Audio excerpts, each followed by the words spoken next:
So good morning again, or good evening as the case may be, depending on where you are on this globe of ours, zipping through the cosmos. So today I have a talk prepared on the topic of interdependence. And I have some slides to go with the talk. So let me see if I can share those here. So interdependence is it's perhaps most commonly known as a term in Buddhist philosophy, but it's a concept that is shared by all the mystical traditions, as we'll see. And it's also something that can be found throughout our lives, our experience, and science as well. And that's one of the things I'd like to include in this talk as well, since the center is part of our mission is to show how the mystics and the scientists have compatible views of reality. So interdependence manifests in quite a few different ways in science and religion. It includes the idea of things being related to each other, things interacting with each other, interconnections, one thing causing another thing. And it ultimately derives from this basic principle that reality is non-dual, and that all the forms that arise in our experience arise through distinctions.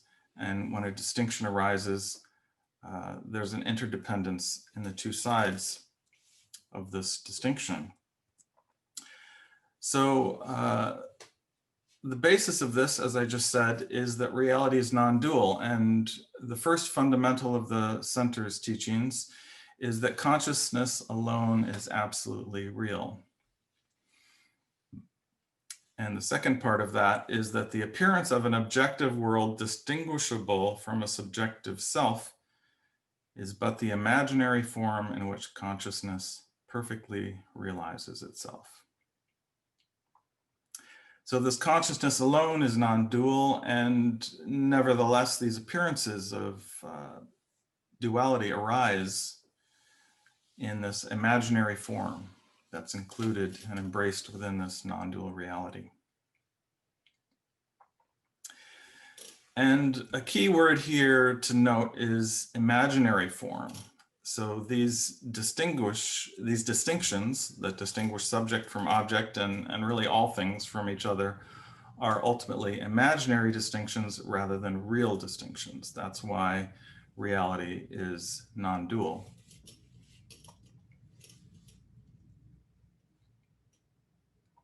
In a very literal way, we can see in dreamless sleep, for example, how forms arise out of nothing, as it were.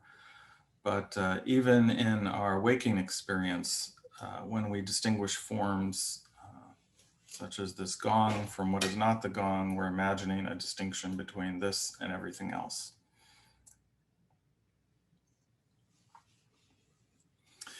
So this all derives from a fundamental distinction, which is the distinction between subject and object. And the nature of a distinction is that it arises, and as this distinction arises, it automatically separates or distinguishes two sides from each other. So it's not that the inside of this circle arises first and then the outside arises, or the outside arises and then the inside. They both arise together simultaneously. The Buddhists sometimes call this codependent origination. They both arise together in dependence on each other through this one distinction. And the beautiful thing about this particular symbol here is that it's not quite closed, this circle. And that, you could say, symbolizes the fact that this distinction isn't a real distinction that actually separates the inside from the outside. They're actually still connected.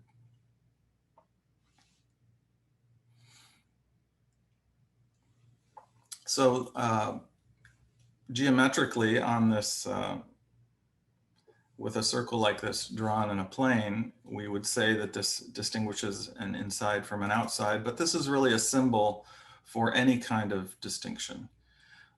For example, and in particular, the distinction between self and other. And there's not one that arises without the other.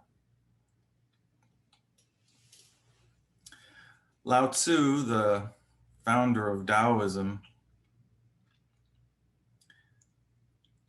said being and non-being create each other. Difficult and easy support each other. Long and short define each other. High and low depend on each other. And before and after follow each other. It's a bit of a tautology, isn't it? Before and after follow each other. So indeed, these are kind of tautological because they arise together. And if you think about it, you can't have any meaning to the word long, for example, unless you have an idea of its opposite, short. If you called everything long, then it wouldn't really mean much. It only means something if you're at least implicitly distinguishing it from things that aren't long, short things. And the same with these other examples, difficult and easy, and so on. So the very meaning of these terms depend on each other linguistically. We can distinguish lots of different types of dependence in different kinds of interdependence that things have. We'll go through these. This is the overview of what we're going to be touching on. There's dependence on prior temporal causes. One thing will cause another thing, and so the effect that it causes depends on the cause that's causing it. So there's a dependence there. Things also depend on their context or their environment and on their parts and on conceptual designation, which is a more subtle level of dependence that we'll get to. So let's start with temporal causes, prior dependence in time. All of us, of course, depended upon our mother for our bodily existence. We came into this world because we existed for 9 months in utter dependency upon our mothers. We couldn't have been born without that. So there's a very, very strong dependence there. A little bit more subtle and indirect is our dependence on our fathers. We would also not exist without them. So to recognize our dependence upon our parents in this way there's a moral component to this also, which is that because we depend in this way upon our parents, and not just physically, but when we were infants and being raised by our parents,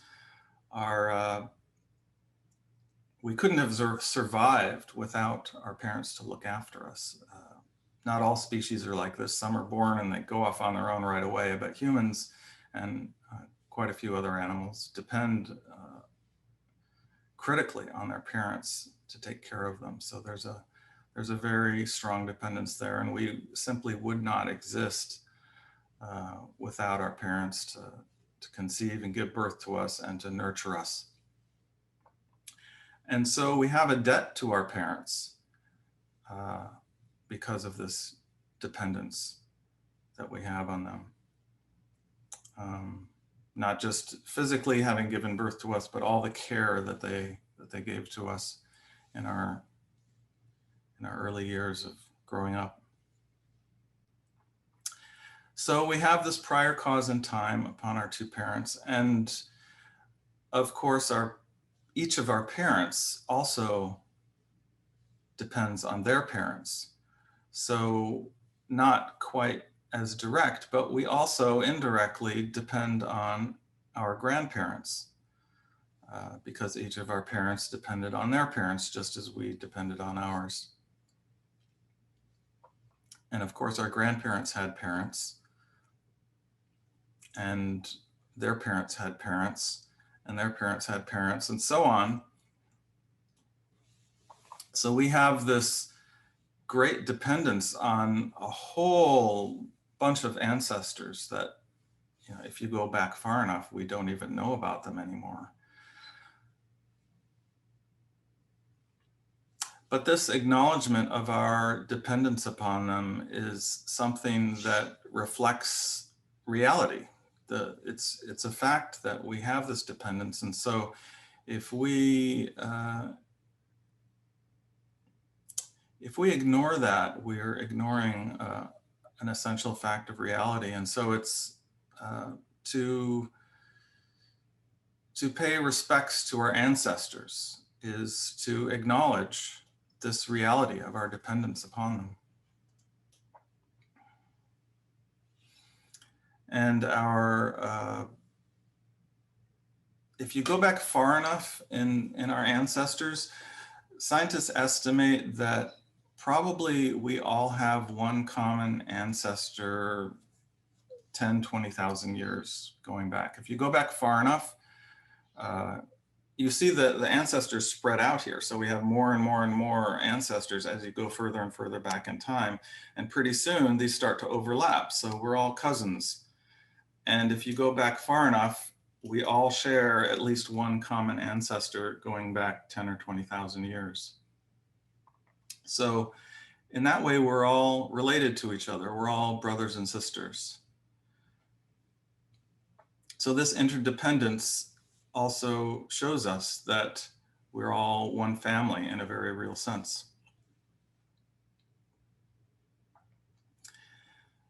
And this isn't just biological either.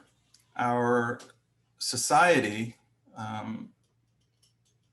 when an individual is born in society, they're educated, they're socialized. We inherit not just the DNA from our parents and the care, food and so on, but we also inherit the languages and values and beliefs and traditions and the whole culture that we're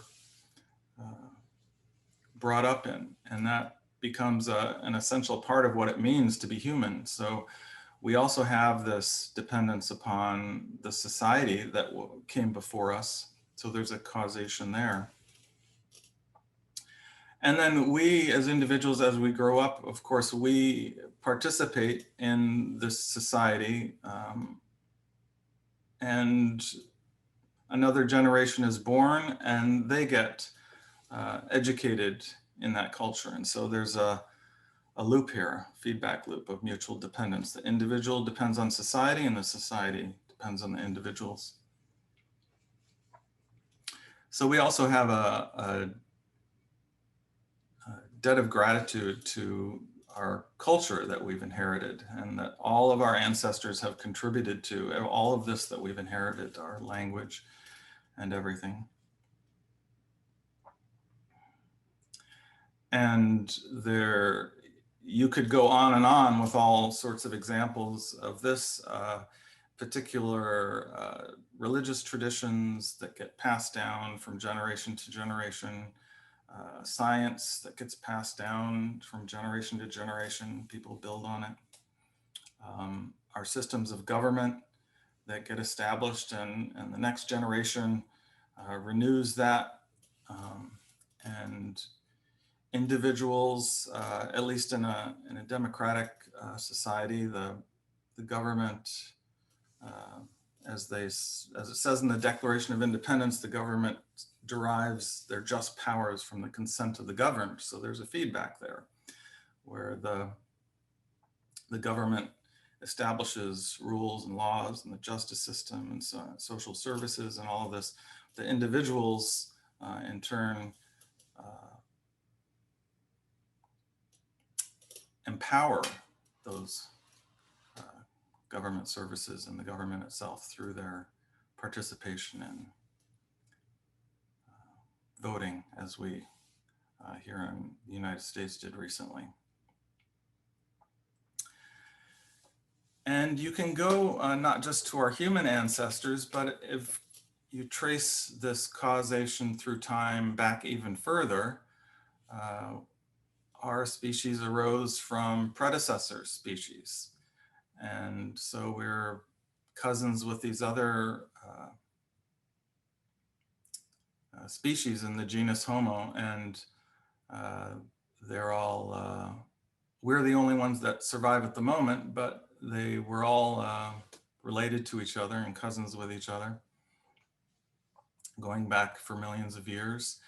And going back even further, we are, of course, cousins with all the animals.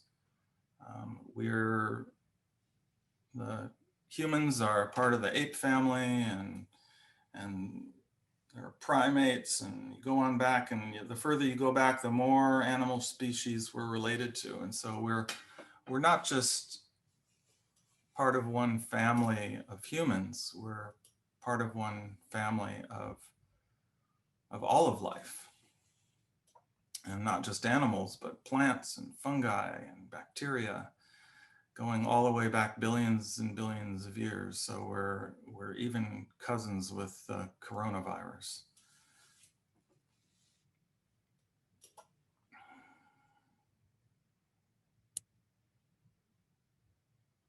Well, viruses, some scientists, I think, may not consider viruses technically a form of life, but that's a technicality. Maybe we won't go into that, but I think you get the idea. So our existence depends on this whole chain of causation going way, way, way back. And we inherited all of this history of the whole evolution of all of these organisms going back billions of years. And just as we acknowledge debt to our parents and our grandparents, to be in harmony with the reality that interdependence teaches, we should recognize that we are cousins with all of these other organisms, and that we all share this common ancestor going billions of years back in time. And of course, all of life depends upon the earth itself. It arose on earth in dependence upon the land and the water and the sunlight. And indeed, we're actually, you might say, still in the womb of Earth. We haven't left the Earth. We're still in gestation here, growing and existing in utter dependence upon the Earth, just as a fetus is in utter dependence upon the mother. And going back even further, the Earth itself was born from a interstellar nebula, a molecular cloud of gases that was created from probably several supernova explosions of stars that created these heavier elements. And eventually, over billions of years, these coalesced through gravity to form the planets in our solar system and the sun. And so our sun and Earth depend on these prior suns that existed going back billions of years. And we can trace this back further. This is a timeline from the Big Bang on the left going forward in time as you go to the right. Starting 13.7 billion years ago, the universe was an extremely dense, energetic mass of an energy, and it inflated, as they call it, very quickly in the beginning there, and then the space was created for all these forms to arise within it. So you had all this very high, dense energy in the beginning, and nothing much was really going to happen with it if it stayed that way. So we can't really say why this happened, but it appears from all the evidence, if we extrapolate back in time, that indeed there was this period where this space was created very quickly. And that actually made it possible for all of this hydrogen gas to then gravitationally collect to form galaxies and stars. And once the gravity pulls the hydrogen sufficiently close to each other and compresses it to very high energies, then the star starts generating light. And after some time, depending on the size of the star, it will explode and create one of these nebulas that could give rise to a successor solar system, such as ours. So our solar system depends upon this whole cosmic evolution going back in time. And we exist in dependence upon that, just as we do upon our ancestors and our parents. So we're born of this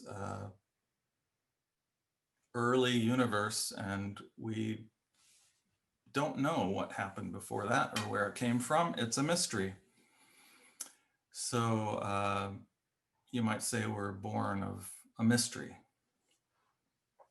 And this, of course, is the modern physical cosmology of where matter and energy came from. It doesn't take into account things like consciousness, but it illustrates a kind of physical dependence through time of our of all the matter in the universe. So this is why the Zen Buddhist philosopher D.T. Suzuki said, "All things are products of various causes and conditions, and there's nothing that can be called an independent, solitary, self-originating primary nature." It's a bit of a mouthful at the end there, isn't it?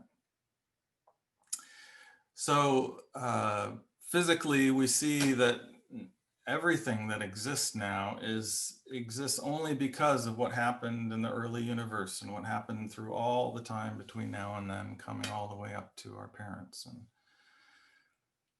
everything that happened. And everything else that exists in the universe, in a certain sense, we have a common ancestor, as it were, with all the stars and galaxies and the whole universe, tracing back to the Big Bang, just as you can trace different species back to where they had a common ancestor. Really, all the matter and energy in the universe has this common ancestor. And because we exist in utter dependence upon those causes and conditions, we can't be said to have an independent existence in and of ourselves. So now we're shifting to not causal existence backwards in time, but our dependence upon our current context or environment in this moment. So in addition to depending upon our society and what we inherited from it from the past, we also depend currently on our society to exist. So for example, there are all these goods and services that we really rely on and depend on for our current way of life. So healthcare, food production, education, firefighters, all the people who do everything to grow the apples so that we can go to the store and buy the apple and eat the apple. When we bite into that apple,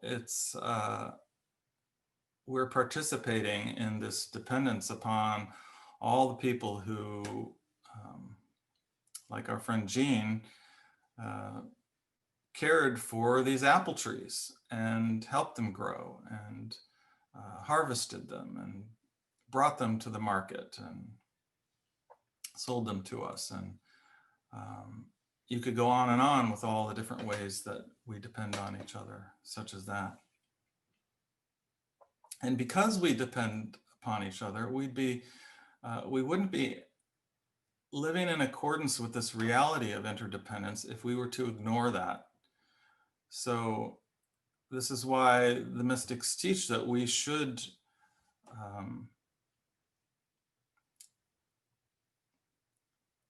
be grateful for each other, and when we eat a meal, we should give thanks for not just the tree that apple came from, but all the other causes and conditions that came in to make it possible. All the people who helped to bring that apple into our hand.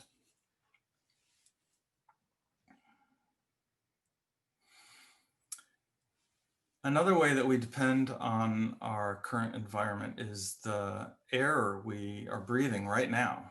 So the air in the room where you're sitting. If you weren't exchanging air with your environment and breathing in and breathing out, you'd probably pass out in about 3 minutes. So you'd be deprived of oxygen, and carbon dioxide would collect in your lungs, and you'd get carbon dioxide poisoning. And so we depend very, very strongly on the air in the room. And also, if you sucked it all out, if you were in space or something, obviously you wouldn't last long either. So we also depend on the pressure that the atmosphere is pushing on us with. The gravity is pushing down on the air and creating this atmospheric pressure that's actually preventing our blood from boiling. So if you were out in space, without air, you need it for more than just breathing. So we depend critically on the air that's surrounding us. And also water. You can, of course, live without water for more than 3 minutes, but no water in 3 days, and things start getting pretty bad 3 weeks, and you're probably not going to be alive with no water for 3 weeks.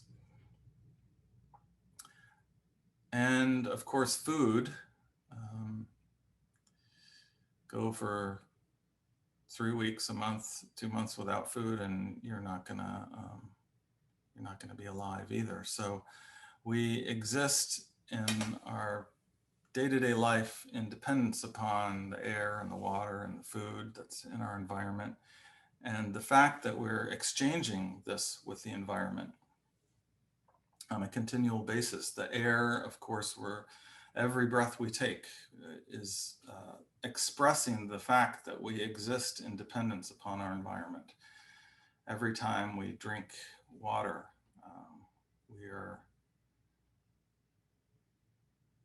we're living in accordance with reality if we acknowledge this dependence when we take a sip of water, when we take a breath of air, when we eat the food. And to ignore that is to ignore the fact of interdependence and to not live in harmony with reality.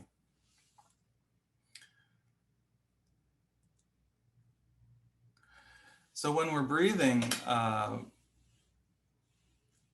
one of the key things that happens in respiration, of course, is that the air comes into our lungs, and in our lungs, the oxygen gets absorbed and into our bloodstream and circulates in our body. And we derive energy from that oxygen, and then we exhale carbon dioxide, as do animals. And this is the complementary process of what trees do. They absorb the carbon dioxide and produce oxygen. So there's this cycle of oxygen and carbon dioxide between the plants and the animals that expresses this dependence that each has on the other. Without plants and photoplankton and other organisms that engage in photosynthesis, we wouldn't have oxygen to breathe in the air. It would run out and we would die pretty quickly, as would all the other animals. So there's this dependence when we breathe. As we're breathing, we're not just breathing in dependence upon the air, but a little more indirectly, we're also breathing independence upon all these plants that have produced this oxygen that we're breathing in and taking into our bodies, and that's really powering us. And that energy comes from the sun. So what drives the photosynthesis in the trees, in their leaves, for example, is the sunlight coming. And the leaves absorb that sunlight and they use that energy to create carbohydrates. And they give off oxygen. They take up carbon dioxide and they give off oxygen, and they create carbohydrates to help the tree grow. And so this cycle is powered by the sun. So when we're breathing, the oxygen that we're breathing in and that's powering our bodies as we move our bodies is derived from the trees that are absorbing the sunlight. So we are solar powered. So every breath you take, you're not only breathing in this air that you need the oxygen for, but the muscles that we're using to push the air out and to pull the air in, the energy that our muscles need to move our diaphragm so the air gets pushed in and out, comes from the sun, ultimately, if you trace it back. So we are solar powered organisms. So we exist also in dependence upon the sun when we breathe and when we do anything else for that matter. So here's another illustration of all the ways in which water, when we take a sip of water, the water that's running down the rivers and streams doesn't exist without the rain that had fallen. And the rain doesn't exist without the clouds and the clouds don't exist without the ocean from which the water evaporated. And so we have this whole cycle where the water depends on the rain depends on the clouds depend on the ocean, and then the water, of course, runs all the way back into the ocean again. And this also is powered by the sun, which is evaporating the water from the ocean. And then it condenses and falls down through gravity. So this, when you take a sip of water, you're drinking that ocean water that is being provided to you through the power of the sun that evaporated it up out of the oceans and dropped it down.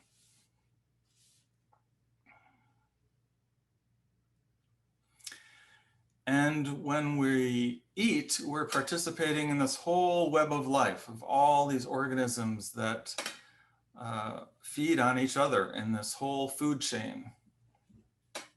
So, larger animals eat smaller animals, and they eat smaller animals, and so on, and they eat the plants. And there's this whole web of, predators and prey and this whole ecological web of life that expresses this whole interdependence of things upon each other. And if we ignore this interdependence and we, for example, go out and we pluck one species out of there and we like fish all of the fish out of there, well, then the seals don't have anything to eat. And then the polar bears don't have anything to eat because they were feeding on the seals. And it disrupts this whole balance of the ecology. And so the acknowledging this interdependence of things and is to acknowledge this this wholeness of the whole web of life, and to ignore that is to take action that might have consequences that are detrimental beyond what we envision. So we may think, oh, well, there's no harm in taking this animal out because we're ignoring all of those interdependencies. And so there can be consequences of our actions that are unforeseen if we're ignoring this truth of interdependence. The 22nd century Buddhist philosopher Nagarjuna said, "Things derive their being and nature by mutual dependence and are nothing in themselves." So I don't know how much he knew about what we call modern ecology, but the idea here is exactly that everything depends on each other for its existence. And if we imagine them as being independent, then we're going to threaten their existence, because that's simply not the way that they exist. And this doesn't just apply to animals, by the way. Even a rock depends for its existence on the environment. If you go out in your yard and pick up a rock, it seems pretty independent. It doesn't really seem to depend very much on anything at all. It doesn't need to eat or breathe or anything like that. But actually, it does depend on the environment, the current conditions of temperature and pressure in which it exists. So if you were to increase the pressure around the rock or increase the temperature sufficiently high, it would melt. And if you, it would turn from a solid into a liquid, as you see in this graph here. The vertical axis here is the pressure and the horizontal axis is the temperature. So the rock would normally exist in this blue area here at certain pressures and temperatures. And if you increase the temperature enough, it would melt, as happens in a volcano, for example. You've got magma, molten rock there. And if you increase the pressure and temperature even more, it can even vaporize. And even beyond that, it can turn into a plasma where even the atoms are ionized and kind of ripped apart. So the very existence of the rock also depends on its environment and the conditions in its environment. So when we think of it as having a kind of independent existence, we're actually ignoring that. We're forgetting that it actually does exist in dependence upon its environmental conditions. And even the atoms themselves and the nucleus of the atoms also depend on their environmental conditions, just pretty much analogous to the rock. If you take a bunch of atoms and you heat them up and squish them together with enough temperature and pressure, these nuclei, they no longer have distinguishable properties anymore. They can transform into each other. And in fact, that's exactly what happens in the core of the sun, where there's enough temperature and pressure, the new elements can be formed. So the independent existence of these nuclei isn't isn't the truth of the matter, because they do exist upon independence upon their environmental conditions. Werner Heisenberg was a physicist in the early 20th century who invented quantum mechanics. And he said the elementary particles are certainly not eternal and indestructible units of matter. They can actually be transformed into each other. And this was one of the discoveries of modern physics, is that the Greek philosopher Democritus envisioned these atoms as being these eternal, indestructible entities. The word atom means not divisible. You can't cut it in half. And so it's actually a misnomer now at this point, because we can split the atom. But in any case, the name stuck despite that inconsistency in nomenclature. But this was an important discovery, was that these particles, these atoms, are not eternal, indestructible units. As we saw in the previous slide, they, with enough temperature and pressure in the sun, they can actually be transformed into each other. And with radioactivity, we also see that with elements on Earth that change into each other when they undergo radioactive decay. So now we're going to look at the way things depend upon their material parts. A drop of water, for example, wouldn't exist without the molecules of hydrogen and oxygen. So you take away all of the water molecules and you simply won't have a drop of water anymore. All of its parts are gone.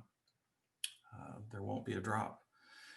And similarly, the molecule of water, hydrogen and oxygen, has these parts. There's one oxygen atom and two hydrogen atoms. And if you were to take those apart, you wouldn't have water anymore. You just have oxygen and hydrogen gas, for example. If you light a match to hydrogen gas, it explodes and produces water when it combines with the oxygen in the air. So this is, I guess, illustrating an oxygen atom and two hydrogen atoms here, and you could take those apart from each other and you'd no longer have a water molecule. And these atoms depend for their existence on their parts. So an atom is composed of a nucleus with protons and neutrons, and then around the nucleus are a cloud of electrons. If you took those apart and scattered them, you would no longer have, say, an oxygen atom, for example. You just have a bunch of free particles roaming around, and you wouldn't say it's oxygen. So the oxygen atom depends upon its parts for its existence. And going even further, the very protons and neutrons, for example, in the nuclei there, they're not fundamental particles. They're actually composed of, according to our current theories, they're composed of 3 quarks, each of them. And those quarks are very tightly bound, bouncing around inside inside each of those nucleons, protons and neutrons. And if you took those quarks away, you wouldn't have a proton or a neutron anymore. By the way, it's quite interesting that the mass of a drop of water is basically equal to very, very close to the mass of all of its water molecules added together. And the mass of an oxygen atom is pretty close to the mass of the electrons and the nucleons. there is some binding energy in the nucleus that is a little mass difference there, but it's within a few percent. But in a proton, you've got the proton has a certain mass, and the quarks have masses, and you might think that the sum of the masses of the three quarks in a proton equals the mass of the proton. Well, that's actually not true at all. It's like 1% of the mass. So if you took those quarks and added their mass up, you'd only get 1% the mass of the proton. So where does that other mass come from, you might ask? Well, it's actually the energy, the binding energy of those quarks in the nucleus. So there are two parts to it. One is just the energy that's holding them together, and the other is the kinetic energy of the quarks moving around. So the upshot of this is that most of the mass, almost all the mass in a proton or neutron is energy. And almost all the mass in an atom is in the nucleus, which are the protons and neutrons. And so almost all of the mass that, are in objects like this is actually energy. It's not the mass of the little quarks in there. It's actually the energy of them moving around that itself has mass because of E equals mc squared. So that's a kind of an aside that I think is a fun thing to know. So back to the material parts now. If you take a wooden chair and you disassemble it, you've now got a bunch of pieces of wood, its parts, and you wouldn't say you have a chair there anymore. So the existence of the chair depends on the parts. If you took those parts away, you wouldn't have a chair. If you ground up those pieces of wood into sawdust, you wouldn't have parts of a chair anymore. You just have sawdust, and you could conceivably break that sawdust up into individual atoms, and you wouldn't have sawdust anymore. And again, you could break up the atom into its subatomic particle constituents, and you wouldn't have those atoms anymore. So the chair exists in dependence upon the parts, which exist in dependence upon the wood and the dust and so on. And so if you took all the atoms away, you wouldn't have a chair. If you took all the wood away, you wouldn't have a chair. If you took all the parts away, you wouldn't have a chair. So these chairs, and indeed any object, exists in dependence upon its parts. And you can take this all the way back to these subatomic particles that just transform into each other, and a lot of them are just, at least the mass of them is just a lot of energy. So this is where it gets pretty interesting, I think. A lot of that is pretty intuitive, but this is where it gets a little bit subtle.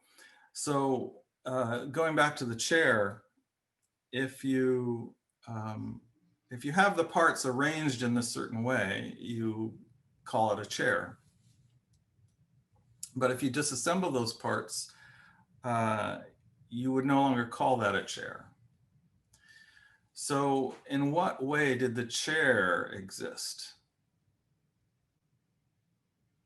Well, we haven't taken away any substance when we disassembled it. It's not like we took the parts away. We still have the parts. All the matter is still there. We've just rearranged them. So when we arrange these pieces of wood in a certain way, we call it a chair. But we haven't created, in a physical sense, we haven't created anything new. We've just arranged those pieces in a certain configuration that we call a chair. So when we say a chair exists, it's not like there's really a material thing there that is a chair. it's really a convention based on our culture that we all agree that if you take pieces of wood or pieces of metal, you could make chairs out of lots of different things. But if you arrange them so that they satisfy these certain properties of how we define the word chair, then we would say a chair exists there.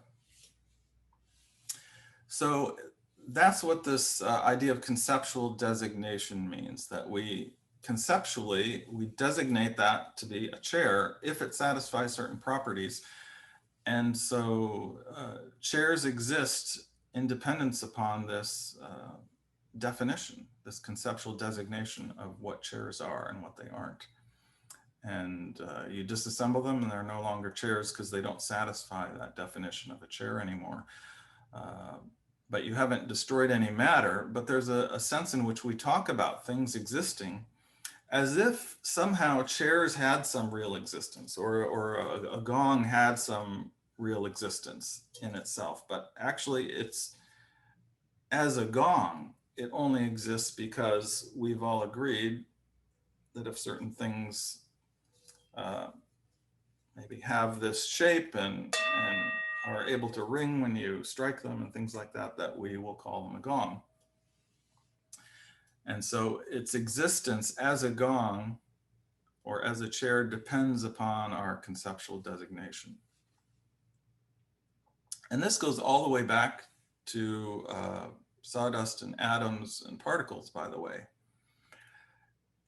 These also, an atom, for example, exists in dependence upon our conceptual designation, that we decide that, well, if you've got a certain number of protons and a certain number of neutrons and a certain number of electrons, then that's a carbon atom. And if you change that, then it's not a carbon atom anymore. So does a carbon atom exist? Well, it exists if the arrangement of particles satisfy our definition of what a carbon atom is. So carbon exists in dependence upon our conceptual designation. Does this arrangement of particles satisfy our definition? So there's this dependence upon our definitions for things to exist.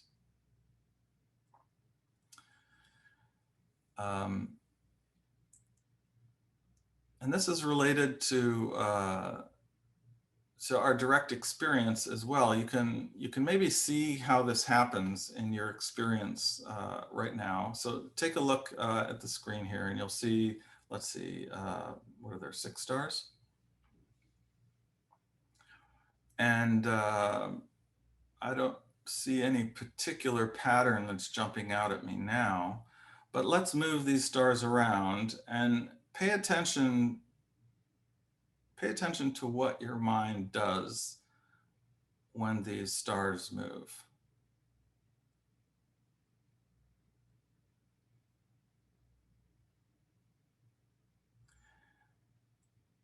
Now, probably for most of you, you recognize this arrangement as a certain pattern, which is the shape of the Big Dipper that we see in the Northern Hemisphere up in the sky.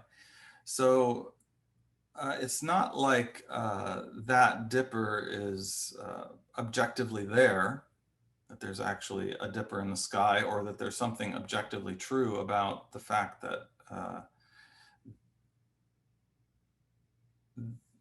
these stars have this particular pattern. It's that we have decided that a shape like this we'll call the Big Dipper.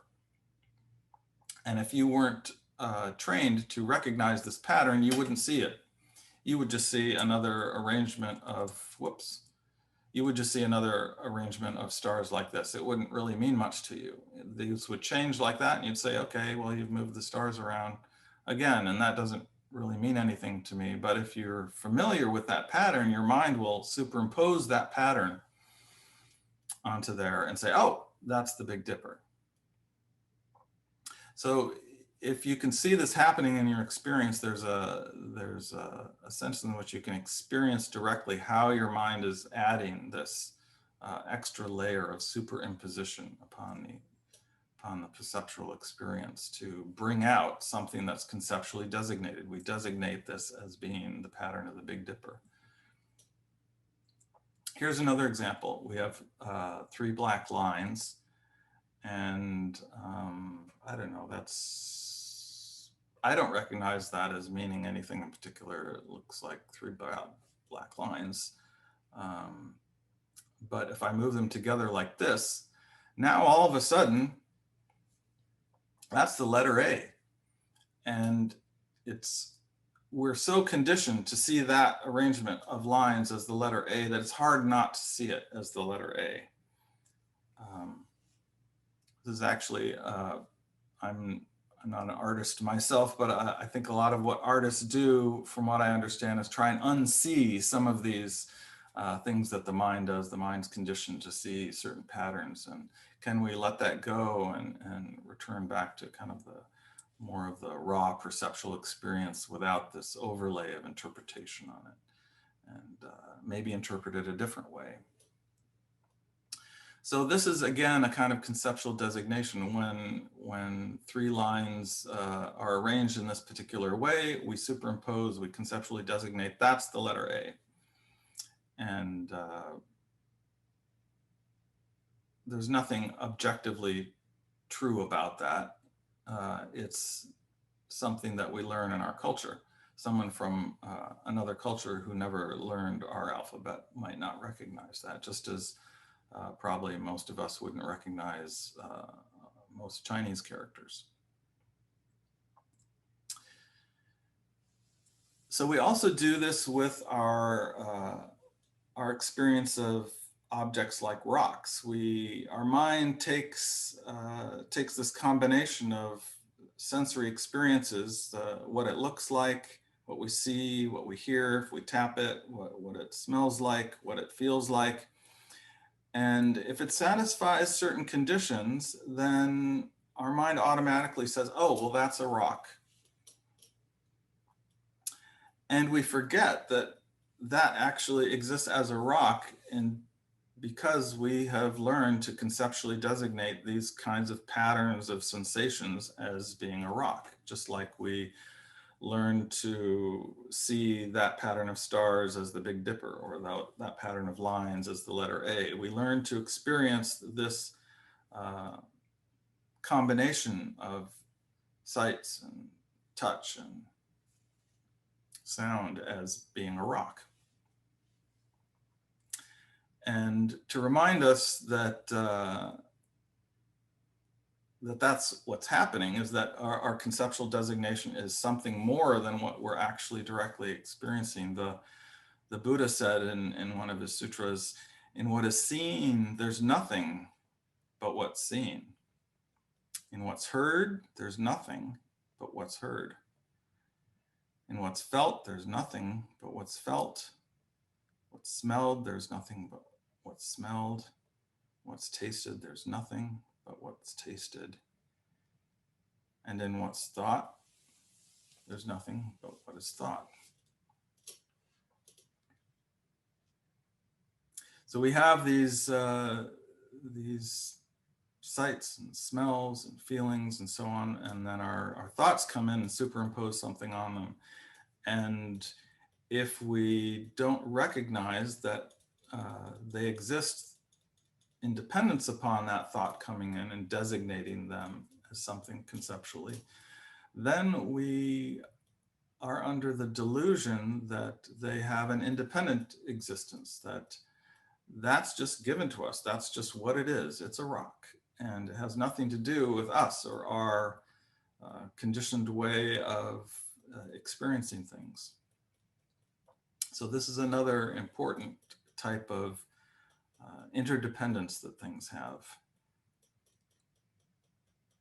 And indeed, our whole experience of our bodily self and our psychological self and our whole experience of who we are also is conceptually designated like this. We have certain sensations that we consider part of our body, and certain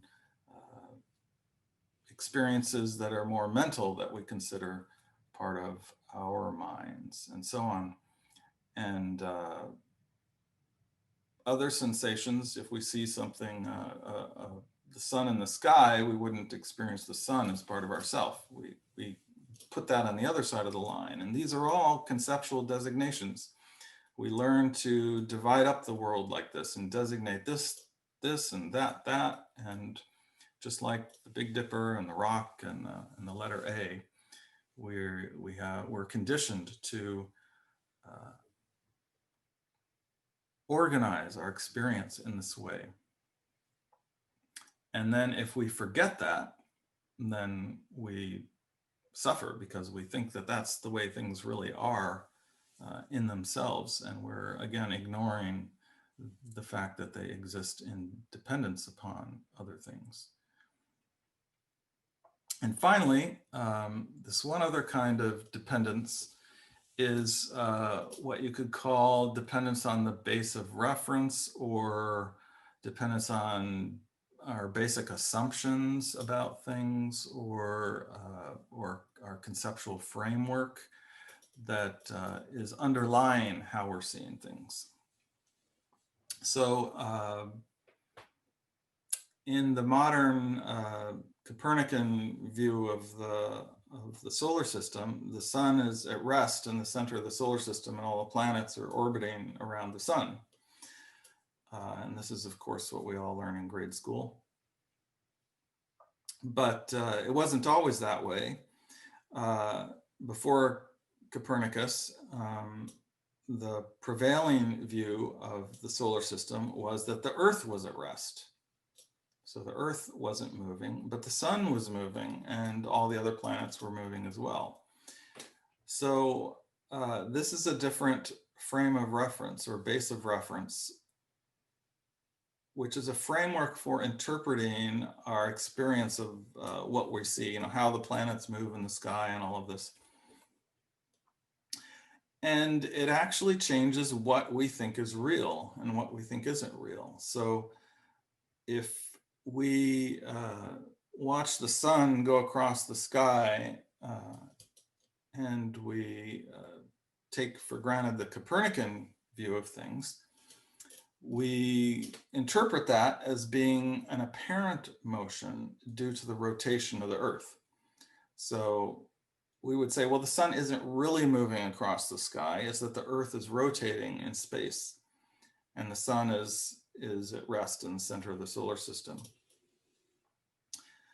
But it wasn't so in the Ptolemaic system before Copernicus. If you looked at the sun and saw it move through the sky, it really was moving through the sky. It wasn't that the Earth was rotating and that's an apparent motion. No, the Earth was at rest and the sun was really moving. That wasn't just some illusion or some apparent motion. So depending on our base of reference, how we're interpreting things, it actually changes what we consider to be real and what's just apparent in our experience. So another example of this is gravity. Newton described gravity as a force. So if you have two objects, A and B there, gravity is this force of attraction that tries to pull these two masses together. And that's an understanding of what gravity is in his framework of physics. But then in the 20th century, when Einstein developed his general theory of relativity, he shifted the base of reference and reinterpreted space and time and gravity. And in his view, in his theory, gravity is an apparent force. It's not a real force that physically exists. It's an apparent force that appears to be there because the space-time is curved. And so when something appears as though it's being attracted through gravity, it's actually not experiencing a force at all. It's just naturally following the curvature of space, just like a ball spinning around. A shape like this one is shown would spin around and go down. So that again, it shifts what is considered to be real about gravity. Is gravity really a force, or is it really just an apparent force? And this is also can be illustrated more abstractly in mathematics. So here are a couple statements.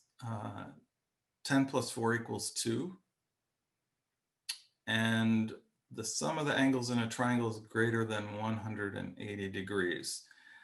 Now, if you don't remember your high school geometry, that may not mean much to you, but I'll just remind you that in plain Euclidean geometry, if you have a triangle and you add up all the interior angles of the three parts of the triangle, they will always add up to 180 degrees. And you can, it's one of the elementary proofs in Euclidean geometry that that's always the case. So, so this appears to be false. And 10 plus 4 equals 2, that also appears to be false. But the reason these appear to be false is that we're implicitly assuming a certain base of reference or basic axioms. And we're sometimes not aware of when we're implicitly assuming things like this. So when we're shown something like 10 plus 4 equals 2, we implicitly assume, well, this is conventional arithmetic that we're talking about. But actually, there are types of arithmetic where 10 plus 4 does equal 2. It's called modular arithmetic or clock arithmetic. So if it's 10 o'clock and you add 4 hours, it's 2 o'clock. So 10 plus 4 is 2. And this is a perfectly legitimate mathematical type of arithmetic here. Nothing illegitimate about it. So if you change your base of reference, if you change your axioms that you're assuming, then 10 plus 4 indeed does equal 2. So whether something is true or false, there's a tendency for us to think, oh, well, it's just true or false kind of in and of itself objectively. But actually, that's a mistake because it will always depend upon some implicit assumptions. And so we can be deluded and can sometimes get into arguments if we say someone else has different implicit assumptions than we do, and then we argue about what's true and what's false with them. It's helpful to clarify those assumptions, and then we can arrive at mutual understanding. So ignoring this base of reference can often lead to interpersonal conflict, to confusion, and so on. So also the second example here, the sum of the angles in the triangle is greater than 180. That's actually true for a triangle on the surface of a sphere. If you go on the equator a quarter of the way around the Earth, and then you turn 90 degrees and go north, all the way to the North Pole, you turn 90 degrees, you go south, all the way to the equator, you turn 90 degrees, you follow the equator. That's a triangle on the surface of a sphere. And 90 plus 90 plus 90 is 270. It's not 180. So this is a true statement in this other type of geometry, the spherical geometry. So it's these are ways of illustrating that the things, whether they're true or false, are always going to depend on certain assumptions that we're implicitly making about them. Our base of reference, as it were. So this is another kind of interdependence of truth upon our assumptions. So, and if we forget that, then we're going to mistakenly believe that there are objective truths out there. whether mathematical or scientific or whatever, and they just exist totally independent of us and the assumptions we're making. And that can understandably lead to problems. So this is, I imagine someone maybe based this sketch on a description or something. This is John Scotus Erigena. He was an Irish Christian theologian. In the Middle Ages or before. And he said that none of the things that are truly exist by itself. The essence of all things is nothing. And the key here is exist by itself. Or to put it the other way, exist independently. Because as we've seen in all of these different ways, things exist in dependence upon other things, whether it's conceptual designation, whether it's prior causes in time, whether it's their parts. You can't extract something, separate it from all of those dependencies and still have something that exists. So, so the essence of things thought of as existing by themselves is nothing. They do not exist by themselves. They only have this kind of dependent existence, which ultimately, as we saw in the beginning, is traced back to these distinctions between things, which are, the mystics say, ultimately imaginary. The Hindu mystical philosopher Shankara says, no matter what a deluded man may think he's perceiving, he's really seeing Brahman and nothing else but Brahman. This universe which is superimposed upon Brahman is nothing but a name. So this is similar to the idea of the Big Dipper and the letter A and so on, as we saw there. The mind is habitually superimposing upon things and imagining that they exist somehow independent of that activity of imagination. And finally, we have the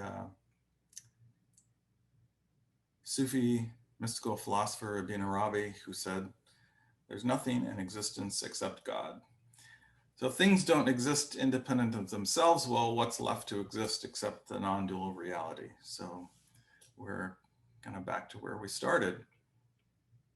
So to summarize, everything exists in dependence upon the past causes, current conditions, its parts, its conceptual framework. Nothing has completely independent existence, and we suffer when our experience and our actions are contrary to this reality. And I'll wrap it up with this quote from the Tibetan Buddhist teacher Kalu Rinpoche. We live in the illusion and the appearance of things. There is a reality. We are that reality. When you understand this, you see that you are nothing, and being nothing, you are everything. That is all.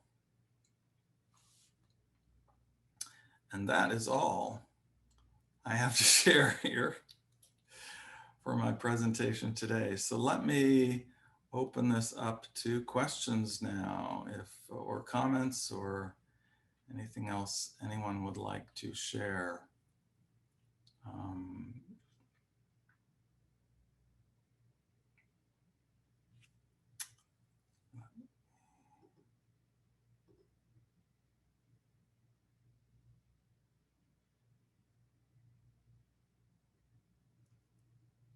Oh, there's Mark. Whoops. There you go. Hi, Mark. Hi. Okay, this is. Can people see Mark, by the way, or am I still spotlighted? Yeah, you can see. Good. Okay. Let's go back to. Yeah. Hi, everybody. Happy Sunday. Happy elections, everything. This is the kind of conversation that I think is best had over an 8-hour drive than over a 5-minute or 2-minute question, but I actually, I took a lot of notes. I actually should have referred back to notes. I'll just ask my last question first, so I might come back and ask a second question later. You made me realize something in this presentation, which incidentally was excellent, and your graphics were too. I don't know where you culled these from. It was really good. When I say something is a chair,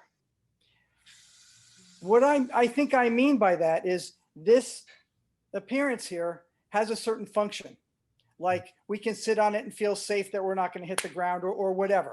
And so the word becomes a symbol that means, it doesn't mean a noun, it means like a verb, or it means an adjective, it means a function. It means this thing has a certain value or use to me. Mm-hmm. But, and you'll correct me if I'm wrong about how I'm seeing this based on what you said. We seem to take this interbeing or interdependence that we see before us, and we identify it as what's its use to me. This pattern, I can use it to sit on. It's the same color as the thing behind it, so it's pretty. It has these qualities, as you said, or these conditions. And by saying chair, what I'm referring to is just those useful things or those beautiful things or whatever. And by saying it, we're leaving off everything else that makes it what it is. And that's the delusion. The delusion is by naming things, it's not that it's not a chair. It's just that it's so much more than just a chair, but by calling it a chair, we're in a certain way dispensing from our description, maybe even from our mind, everything else that it is. And maybe if we do this all the time, every day, we're doing that with our entire life and even our own existence, or who and what we are. Mm-hmm. Just respond to that much for now. I don't. Right. Yeah. Yeah. So from a practical point of view, if every time we referred to a chair, you and I go have dinner in a restaurant, and I say, here, Mark, why don't you take this chair? If every time I did that, I had to bring to mind the complete web of causal conditions that gave rise to that chair, all of its functions, the definition of the chair, its constituent parts, and all of this, and it would be a huge burden. So we simplify things, and we, for all practical purposes, we treat it like it's just this thing that has a function, like you were saying, and it's kind of a shorthand. But the trap is we get so used to using that shorthand that we start to think that we start to forget about all those dependencies and stuff, and then that's where the delusion creeps in, where we forget. That's exactly how I heard it, and I really appreciate the presentation, because it never was quite that clear to me. I always saw a danger in utilitarian thinking or over utilitarian thinking, and that's why it of its nature tends to exclude maybe a higher or broader reality. So yeah, thank you. I have another question about time later, which I'm going to ask if there is time. Okay, it looks like Cindy has a question.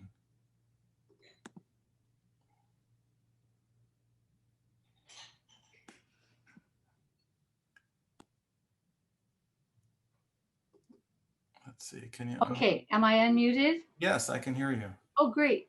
I just want to say thank you so much. Todd has tried to get this through my mind, and Joel. And so I just feel like it was so very, very helpful. And your patience in going, so just slowly, step by step by step, it helped me very much. So I just want to say thank you.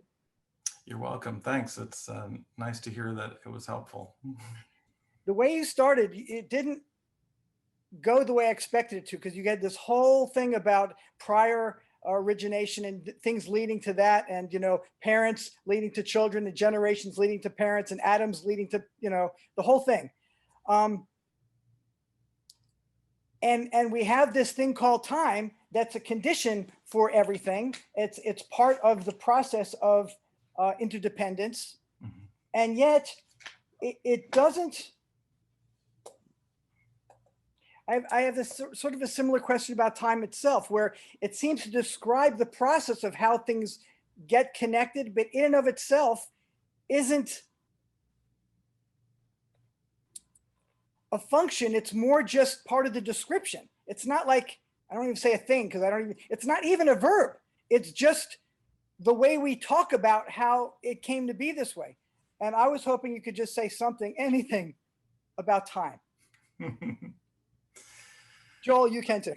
We're running out of time here, Okay. but I can, I think I can refer you to a talk. I think I may have given a talk that was on time, and it might be on YouTube at the center's YouTube channel. Did it have But time in the title? the title, it might be called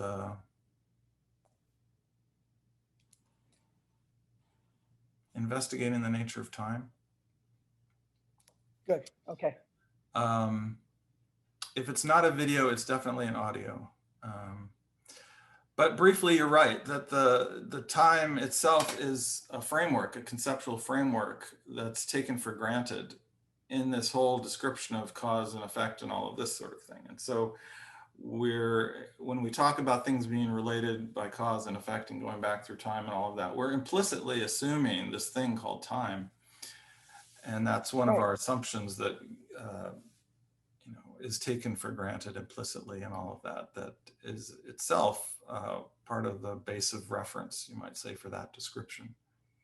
Okay, so the reason I asked the question, and I see that we are out of time, is that you made the example of how we have certain assumptions, like, we're using a certain kind of numerical base for adding, but if we use a modal base or whatever, then other kinds of things can be done. Is that possible for time too? You call that an implicit assumption. Mm-hmm. But are there other assumptions that, okay, well, we use this one for this, but we don't use time for other assumptions? I'm not aware of that. Well, Einstein, for example, is one example in science where the understanding of both space and time shifted from one theory to another. And so our base of reference shifted there. Of what is the nature of space and time. We have a different understanding of that in the context of his theory than before in Newton's theory. And of course, outside of science, culturally, different cultures have all sorts of different ways of understanding. Some view time more cyclically, and there are all sorts of different possibilities for experience. It's not at all constrained to the scientific view of time. And so let me just pop in here. I know we have only nothing left in terms of time, but what you said in the beginning is all distinctions are imaginary. So Mark or anyone else out there, if you have questions about what is time, start looking for distinctions and recognize they're all imaginary. You never get, it's distinction, imaginary all the way down. Distinctions are imaginary all the way down. You're not going to come to the rock bottom distinction. That's the whole point of mystical inquiry. You'll find nothing, as Ibn Arabi said. Excellent. Well, I think that's, unless someone else has a burning question, that's a great point to end on, I think. Is there anyone? And by the way, once we conclude the formal part here, people can hang out and talk more informally as well for a few minutes. So I guess with that, we'll wrap it up. And